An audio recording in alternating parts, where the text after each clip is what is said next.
welcome to podcast number 8. I can't believe we're on number 8. Yay! Oh my goodness me. So I'm back in London. Oh my god. So today I have got 3 articles. One being a boat building site, a Stone Age boat building site. Wow. And I have got another one, which is Lair. And I didn't know it existed until they found it, basically.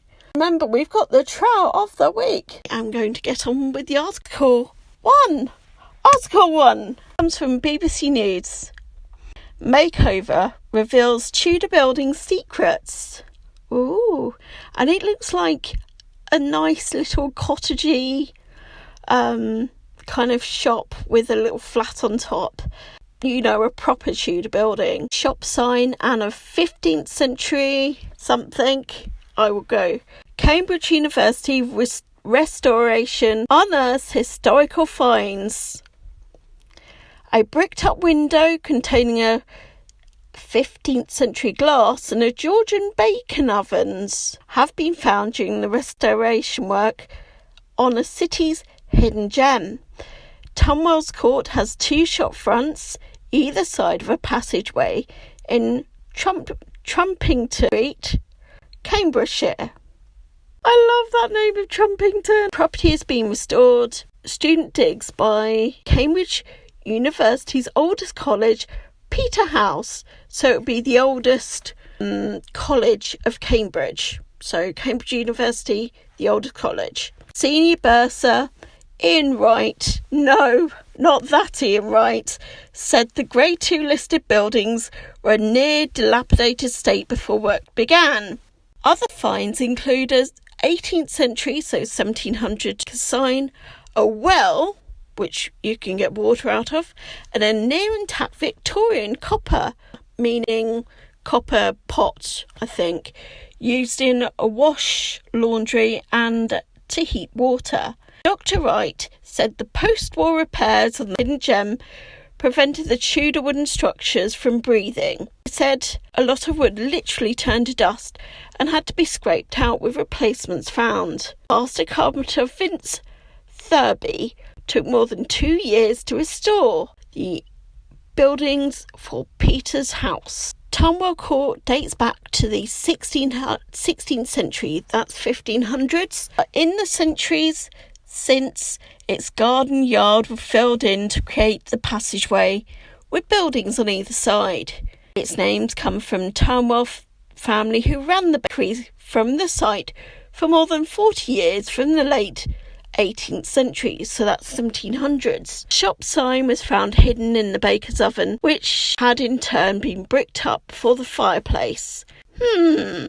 So I'm thinking they could have used the oven for storage or put it in there because they wanted future people like us to find it. It has been restored and rehung above the shop. Another surprising find was a bricked up but still glazed window, which is believed to date back to the 15th century, which is 1400s. Dr. Wright said the glass was expensive in the 16th century, so that's 1500s.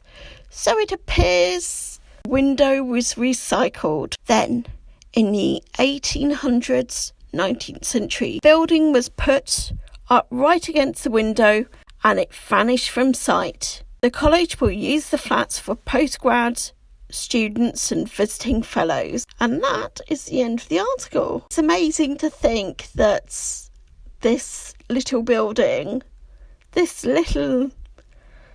had so much treasure, although at the time it was of normal everyday use. It's now, because of its age, 500, maybe 600 years old.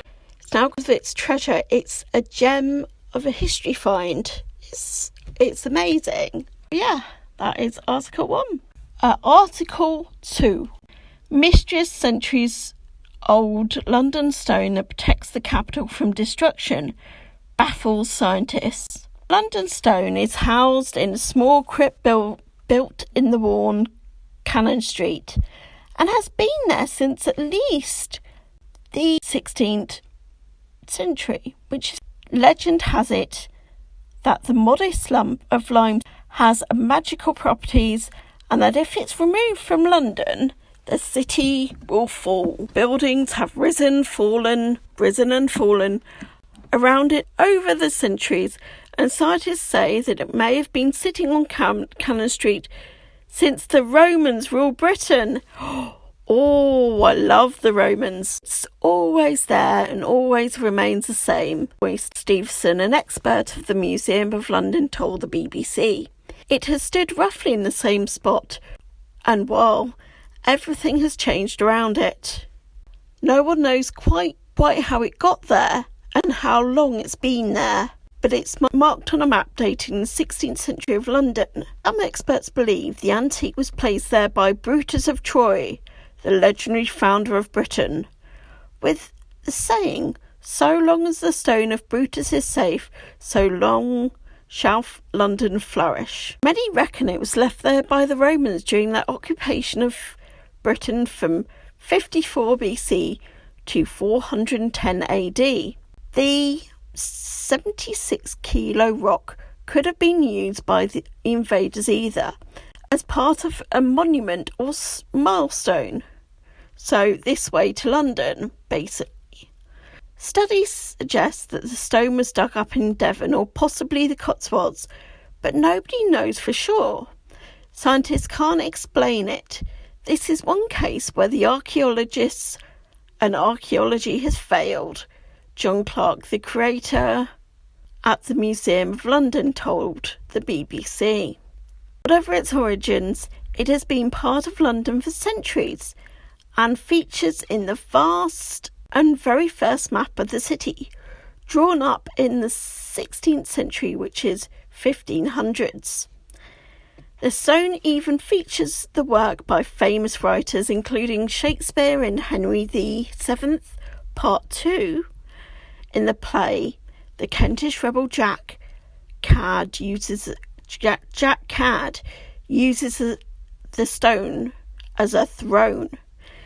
Its elusive history has led several conspiracies and theories, with some suggesting the rock and the stone could originate from where King Arthur pulled the stone to reveal that he was the rightful king. Others claim that, like the palladium that protected the city of Troy in the ancient Greek mythology, the stone must survive or London will fall. And that is basically it. Oh, but we have a controversial couple of bits. London Stone has been moved around several times over the past 200 years.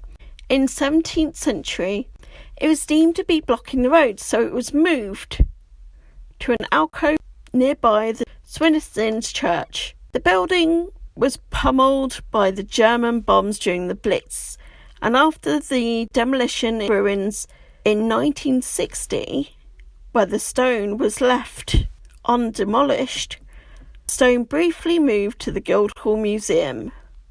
In 1962, it was placed in a glazed and grilled crypt in a building which has been Bank of China, a sports shop, and a W.H. Smith. It has remained there ever since, and scientists continue to study it in the hopes of discovering its exclusive origin. So, there's lots of myths and legends there, which you can say yay or nay. So, to be honest, the archaeologists, the historians, don't have a clue what it is. They say that the structure has been there for a very, very long time, maybe from the Romans. It's like the ravens in the tower. If they're removed, if either one of them is removed, then London will fall. If the ravens are removed, the Tower of London will fall, and maybe even London itself. I don't know. I think that was a myth for the Londoners to abide by, because everybody was so religious in the past and very scared of the church and everything surrounding the church. I think that's basically the case of it. So yeah, I think it's quite amazing. you probably have to have several history degrees and several even tens of years to discover its true origins, or even come close to finding the true origins of the stone. So there we go, that's Article 2. Article 3 is from yorkshires.org, and I know it's not London, but I was just like, oh, it's history, it looks really good, it looks good. So, remarkable 17th century, so that's 1600, Swansdale farmstead gets a grade 2 listing. So we'll have a look at this one. Okay, so remarkable 17th century, so that's 1600, Swansdale farmstead gets a grade 2 listing. In the years I've worked in the building and conservation officer for the Yorkshire Dales National Trust, that's not me talking, by Peter Reynolds, I had the privilege to be involved in a fascinating site and remarkable site. One such site, which encapsulates centuries-old history and traditions, is Swansdale, like no other farmstead known anywhere in the Yorkshire Dales. And it goes on and on and on.